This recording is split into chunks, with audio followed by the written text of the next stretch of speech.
living, but I will not be here. So, starting off the work we left off yesterday. Yesterday we talked about up, down, left, right, shifts and reflex, and what happens to the y values, what happens to the x values. Yes? Okay, now this was the last one we did. Is this correct? Everybody's with me? Did we do the plus 4? All the y values went up 4 units? Yes? Okay. So now we're on this one. Now, if we are at the point 0, 1, what is happening when I have negative times 2 to the x? Did we do this one? It's flipped over, which means I'm going to have the point 0, negative 1. So what did we say happened? We took and multiplied every one of our y values by negative 1, correct? To make it a reflection. So we talked about that yesterday, so now what about this one? What about 2 to the negative x? What happens when your exponent is negative? Well, this time you're flipping it over the y-axis. You're flipping it over the y-axis. The y-intercept is at the point 0, 1, and they share that. So is that going to be helpful to look at that? No, so what we have to do is look at another point. So 2 squared is 4, 2 cubed is 8. So I have the point 2, 4, and I have the point 3, 8. So the point 2, 4 puts me right here. And that's going to reflect over to here. This is the point 2, 4. What is that ordered pair over there? I'm sorry. That point is going to be negative 2, positive 4. Now what happened to that? What happened to it? Sorry? That's moving over 4 spaces, no? It's reflected, but what changes? Did the y value change? No, the x value is what changed. So the y value stayed the same, but I took the x value and I multiplied it by a negative, didn't I? Do we see that? I multiplied the x by a negative. So every time it's reflected over the y-axis, what that means is you're actually taking the x coordinate, which is 2, and I'm multiplying it by a negative 1 to give myself the new value, which is negative 2. That's the only thing I did. Okay? And that's a reflection over the y-axis. Now this is on page 444. On page 444, it talks about all these different transformations. Now you guys need to write this down later on. You probably have a lot of it written down now, but on page 444 you need to write this down. The parent function is y is equal to b to the x. You guys need to write this down? Yeah. Okay. Now if it is greater than 1, then we know it's a stretch. A stretch means I have something that looks like 3 times 2 to the x.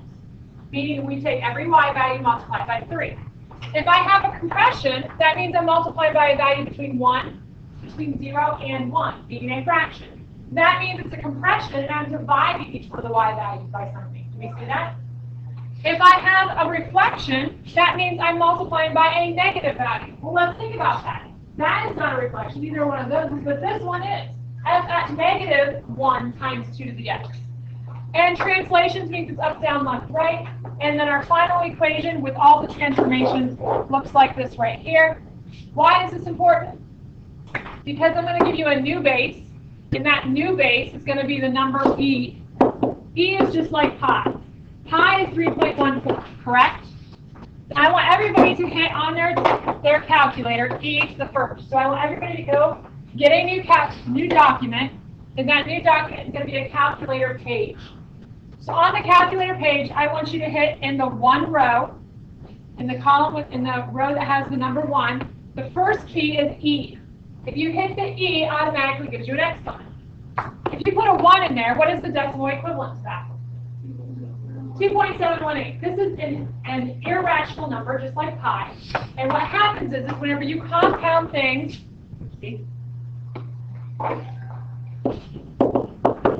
when you compound your money, I can't think right now. Previously, the formula we did use was compounding yearly, monthly, quarterly, daily. Those was what you actually had to put an n in there to figure out what it was. This is going to be compounded every second of every day. It's always compounding. Interest is adding to it, adding to it, adding to it, adding to it, adding to it. Now, it's a beautiful thing. However, our bank accounts are not like that.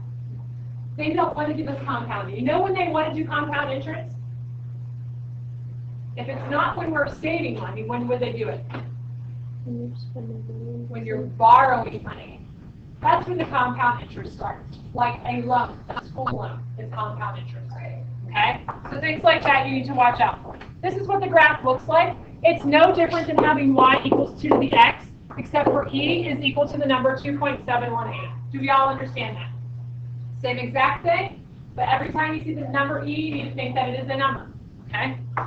Now, with that said, on your worksheet, the problem asks you to do e to the negative 2.5. So on the back of your worksheet, if it's not talking about doing e to the negative 2.5, how do I go about doing that? How do I go about doing that? Take the e calculator. All I'm going to do is hit e, and then I'm going to do negative 2.5. And hit enter. Do we see that? That's as easy as it gets. So on the back side of that paper, that's exactly what you're doing, is you're simply typing in e to the negative 2.5, and you get an answer. I don't know where my copies are.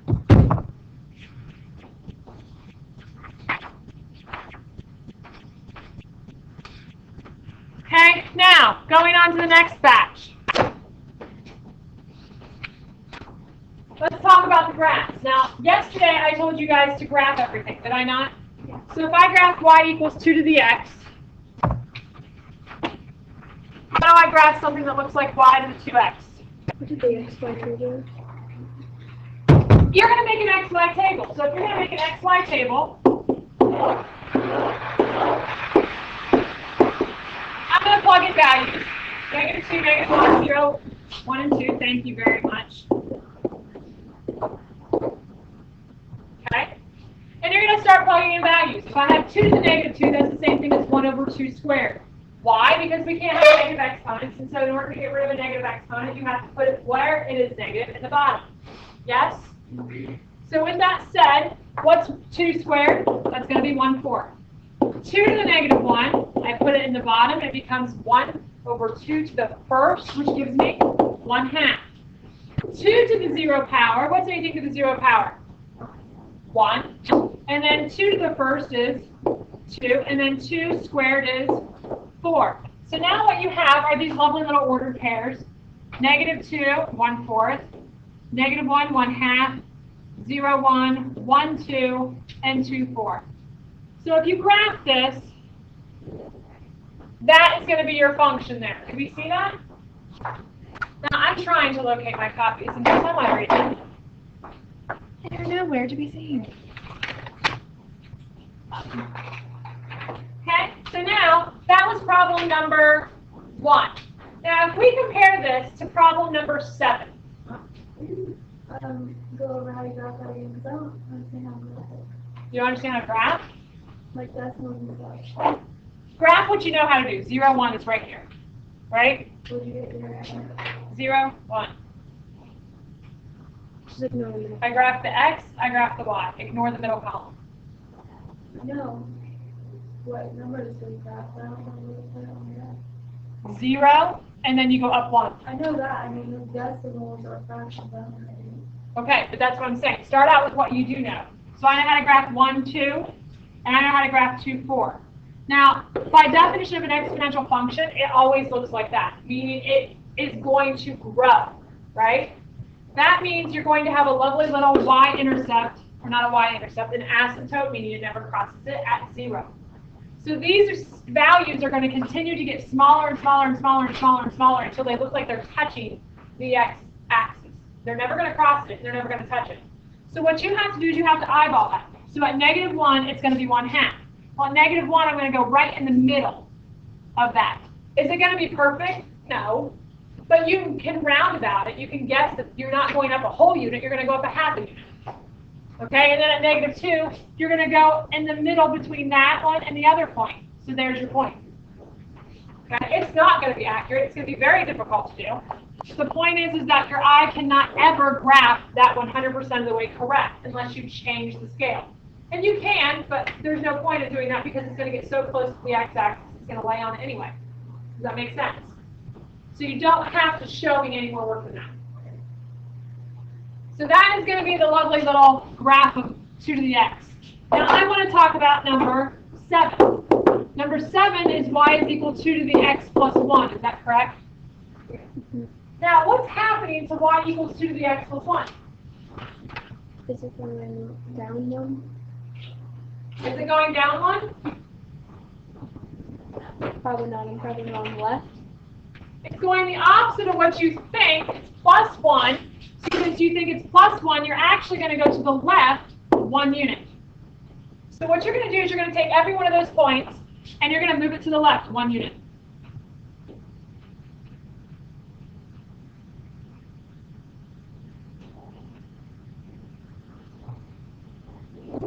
Do we see it? So that was X minus 1, right? Yep. Okay? Now, it's going to look like it's laying directly on top of it. What? Where is that? I know it's number 7, but why? How do you know what the graph?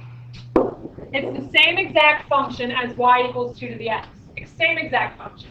But you're taking every one of those points and you're moving the entire graph to the left. What's the matter, Taylor? I'm just confused. Okay, so if you were just going to do number 7 from scratch, I know it's the same thing, but if you're going to do it from scratch, would you just do the xy table of 2 to the x and then go to the left one? Okay, because that's how I did my homework. But That's perfectly fine. There's 2 ways you can do it. Okay, there's 2 ways that you can do this problem. You can make a new xy table every time. Or you can say, hey, these are the points for x, for the graph 2 to the x. So for the So if they're the points for the graph 2 to the x, what I'm doing is did any of my points change? Did my y-coordinate change there? Did my y-coordinate change here? No, my y-coordinate did not change here at all. It's still exactly the same height, which means my y values will be the same. 1/4, 1/2, 1, 2, and 4. My y values stay the same. Now what's happening to my x-coordinates? They're going which direction? To the left. So what am I actually doing? Subtracting 1. So what's negative 2 minus 1? Negative 3. What is negative 1 minus 1? What is 0 minus 1? What is 1 minus 1? What's 2 minus 1? If you would have done an XY table by hand using the same exact values I have here, you're going to get the same XY table. 1/4 will match up to negative 3. 1/2 will match up to negative 2. Do you have to do it like that? No. You can do an XY table every time. But for the translation, there's supposed to be 2 lines on them. On these ones, like down here. They don't have to be, no. Okay, because I have 2 lines. So that's number 7. Now, what about number 12? Well, we still have the original values that we talked about, negative 2, negative 1, 0, 1, 2, 1/4, 1/2, 1, 2, and 4, right? Now, this is the function y equals 2 to the x plus 1. Well, if this is my function that I have in purple, which is 2 to the x,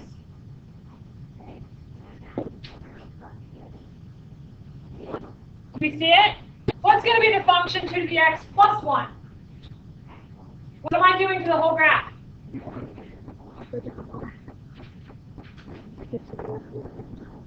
I'm moving it up 1 whole unit, which means from here this thing goes up 1 unit, this one goes up 1 unit, this one goes up 1 unit. And again, it's going to get really, really close, and that's going to be your new graph. So what changed? Did my x's change or did my y? My x's stayed the same, which means I'm still going to have negative 2, negative 1, 0, 1, 2, but what are going to be my y values? 1 1/4, 1 1/2. 1 plus 1 is 2, 2 plus 1 is 3, 4 plus 1 is 5. Do you see how easy it is to get the translation whenever you're doing it like this? Do you have to do it like this? No. Can you do a whole XY table new every time and say, forget that, that's too hard for me, I don't want to think like that the whole time? Sure, do an XY table, that is fine. You know how to do an XY table, I'm teaching you how to do it with the transformations. Do we understand that? Okay? Now, the last one I want to talk about is probably going to be this one. On number 11. 11 is 2 times 2 to the x plus 2. When you have something that looks like this, it is probably just as easy to just immediately what? Make an XY table. But all you're doing, is I want you to understand, is the x values are being shifted to the left 2 units, and then you're taking your y value and multiplying it by 2. That's what these transformations mean. If you don't like that, Then start plugging in numbers yourself. And I'm going to go by a different scale, just to show you don't have to pick the same numbers every time. Do you see that? So I can have 2 times 2, negative 4 plus 2. Well, negative 4 plus 2 is negative 2. Well, that's going to give me 1/4. 1/4 times 2 is going to be 1/2. Again, your calculator can do all this work for you because some of you are looking at me like I'm nuts. That's going to be a 0, so this whole thing is going to be a 1, so that's going to give me a 2. 2 to the times 2 to the 0 plus 2, that's going to be a squared. So 2 squared is going to be 4. So 4 times 2 is 8. Do I get the shape of it already? Sure. At negative 4, I can go to 1/2. At negative 2, I can go to 2. At 0, I can go to 8. There's my graph. Do we see that? Yay or nay? Okay, so you don't have to make the graphing so difficult. Whenever you have something that looks like this on number 2, how do I do that problem? Do we graph better with decimals or with fractions? You guys do better with fractions, so go ahead and write this as 5 times 12 over 100, which reduces down to 5 over 3/25. Can you deal with that better now? Absolutely, and now you can start plugging and chugging. I'm better with decimals. Is it okay for me to read If you got better with decimals, then use the decimals, I don't care. Okay? Now, that's all I'm going to talk about with the graphing part. Now let's keep going on with what we're doing today. How do I do? Did I talk about 15 already? Yeah. I did. I talked about 15. Now let's talk about on the back 17. 17, 18, 19, 23 are all basically the same. 17, 18, 19, and 23 are all basically the same. Now what it's saying, it says find the amount in a continuously compounded account. Continuously compounded means you are using this formula, A of t is equal to PERT. P is still your principal, R is still your rate, and T is still your time. Do we understand that? So with that said, how do I go about doing this problem? Well, I want to find the amount in the account. So what am I looking for?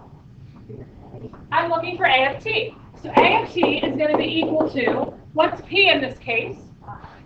5,000. E hangs out. What's my rate? 6.9%. 6.9%. What is that in decimals? 0.69. 0.069. So I put that there. And how long is it going to remain in my account? 30 years. So how do I plug that into my calculator? Well, I'm simply going to come over here to my calculator, and I'm going to type in 5,000, hit my E button, 0.069 times 30, and hit enter. So how much money shall I have in my account at the end of 30 years? $39,624. $39,624.10. That's how much I'm going to have in my account. Do we all understand that? So that's how you're going to do problem 18. Did we get that? Yay or nay? Okay? Now, that's still going to be exactly how you do 23 also. So this is still like 18 and 23. Okay? However, let's talk about number 19. It says, how long would it take to double your principal at an annual interest rate of 7% compounded continually? Well, now let's think about that. If I want to double my money, and let's say I'm investing $5,000. If I want to double that, how much am I looking at? 10,000. What did you do to get that? Times it by 2. What if I want to triple it? Times it by 3. So what you're telling me is to double my money, no matter how much money I invest, if I'm investing P dollars, how much is double that? 2P. Now, does the amount that I invest matter? No, because look what happens. The P's cancel out, and I have 2 is equal to R to the T. That is your doubling formula. That is your doubling your money formula when you are continuously compounding. Now, what if I want to triple my money? What if I want to triple my money? It's going to be 3P. And what happens to your P's now? They cancel out, and I have 3 is equal to E to the RT. There's your tripling formula. What if I wanted to quadruple my money? 4. So I'd have 4P is equal to PERT. Do we all understand what's happening every time? Okay, so remember 19, that's how you're going to do problem 19. You guys can finish that because I think you guys were very patient. Number 20 is to find the mistake. The student described what's happening to it. Now you have to figure out why they're wrong. Which just brings us to our very last problem that I want to talk about, second to last problem. Now, this problem says the isotope SR85 is used in bone scans. It has a half-life of 64.9 days.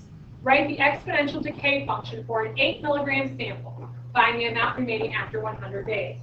Now, here's what the exponential function looks like.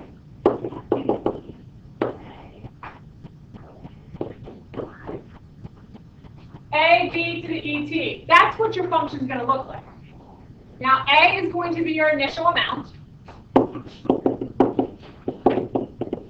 B is going to be your half-life, half percentage. You with me? Your half percentage. Y is going to be your lovely little half-life. T is your time. And X is going to be your daily rate. Okay, your daily rate of where it's going to be declining. Okay, meaning this thing has a stretch on it exponentially. Not just with the A, the initial amount. So what we have to do is we have to find this. So Y, what is Y going to represent? It's going to represent the half-life. Well, tell me this. What was the initial full life? How much did this thing have at the very beginning of time? Write the exponential decay function for an 8 milligram sample. So how much I have initially?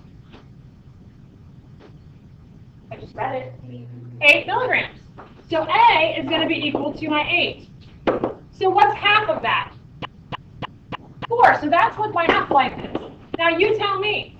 Whenever I say it's a half-life, what percentage would that be? 50%, right? So I don't have 100% of it. I have 50% of it, right? So this is going to be 50. And then X, I don't know. How long was it in there? How long did it take to get that much? How many days did it take to get 50% of it? 64.9 days. So what we have to do is we have to solve this thing to find X. Okay, we have to solve this thing to find X. So how do I get rid of that 8? I can divide by 8. So that's gone. I'm left with 0.5 raised to the X times 60.9. What's 4 over 8 reduced down to? 1/2. Now you tell me, what's the relationship between 1/2 and 50%? The same. So since it's the same, it's pretty logical that I can actually make the elements equal because if the things are the same, what would that imply again? It has to be the same too. So it's the same. I'm putting down.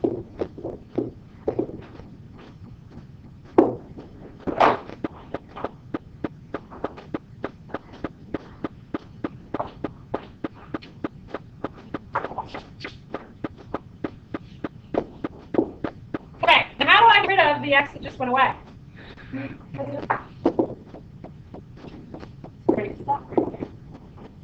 There's an X there. How do I get rid of the 60.9? Divide both sides by 64.9. Now, if you divide that and you take 1 divided by 64.9, what you're going to get is 0.0154. That's your X value. In other words, that's going to be for every 1 day out of your 64.9 days, it was actually 0.0154. That's how long it was for each one of those days. Does that make sense? So my equation is going to be Y is equal to 8 times 0.5, 0.154 times E. Now the question is, there's my exponential function. The question is how much of my material is left after 100 days? So where do I get the 100? And for T. So this is going to be 8 times 0.5014 times 100. When I plug that into the calculator, 8 times 0.5 carat, 0.0154 times 100, because that's how many days. And how much material is left? That sample that was 8 milligrams is now down to what? 2.75 milligrams. Okay, I did that problem. This was problem number 22. Now 21 is done exactly like it. Okay? Now this brings to the last type of problem that I want to do with you. And the last type of problem that I want to do with you is actually a book problem. So everybody get their books open to page 445.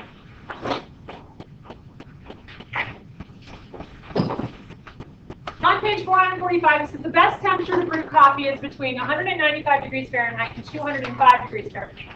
Coffee is cool enough to drink at 185 degrees. The table shows the temperature readings from a sample cup of coffee. How long does it take for a cup of coffee to be cool enough to drink? Use an exponential model.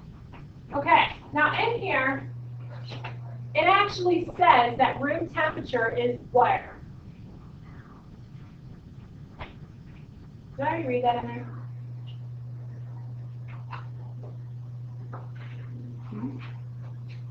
Room temperature is actually 68 degrees.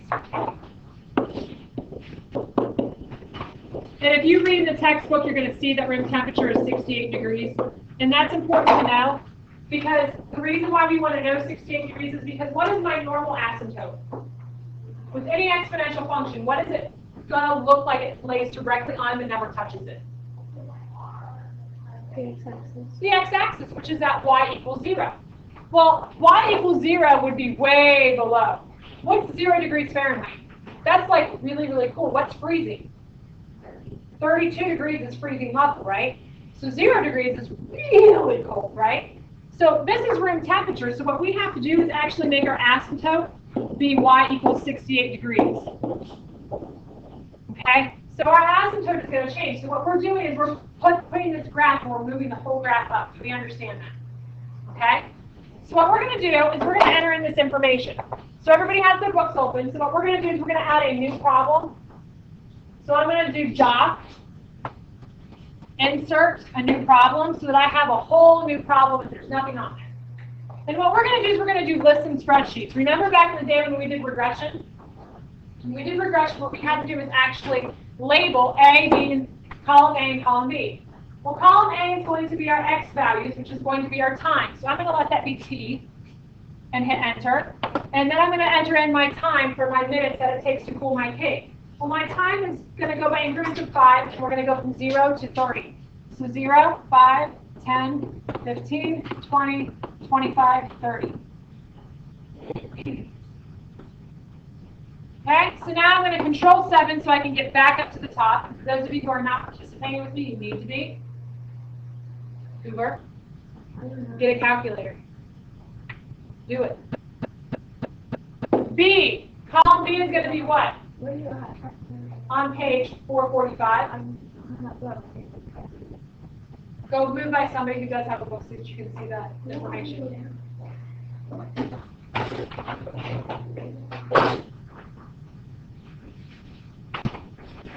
Now, part B on page 445 is going to be the temperature. So you're going to label that temperature. Where are you at? Page 445, in that chart at the top. On the calculator, I went to lists and spreadsheets.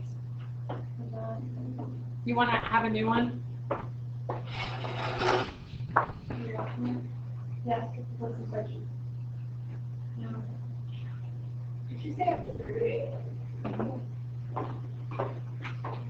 So now we're going to enter in our data for column B. And in column B, that's going to be 203, 177, 153, 137, 121, and 104.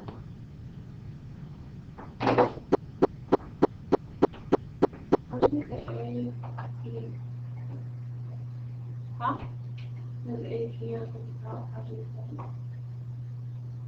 I typed up their temp. No, the first one. The one on comment. How do you get a D up there? I click on that and I hit T. Land on that and then hit T. Okay, now what we've done, and I just entered that in wrong. What did I miss?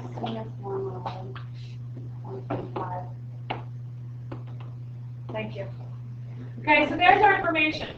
Now this problem is going to give me the answer whenever I have an exponential function with an asymptote at 0. But what did we just talk about room temperature? Room temperature is at 68 degrees. So we have to move this whole thing up. So what we're going to do is actually what? If we're going to move this thing up, we have to do what? If you're looking on there, we need to find a list 3.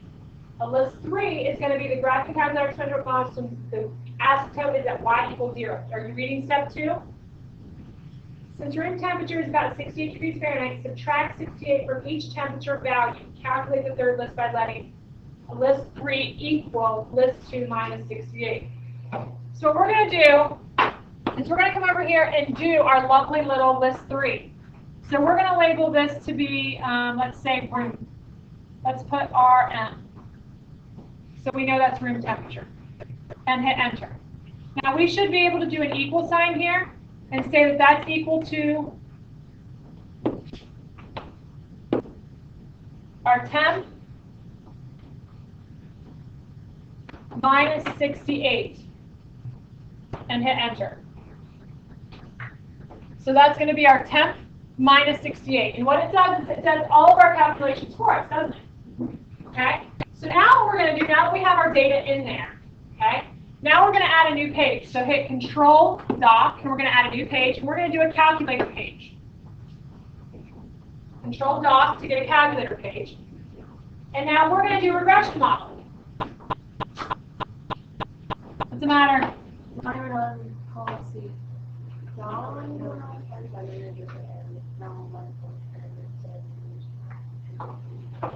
Type in the rest of the column. In that gray part where it says room, you type in temp. You put room, RM, and then underneath the gray, helper, and break the cider. That's because you didn't spell it right. It can't find that column because you didn't spell it right.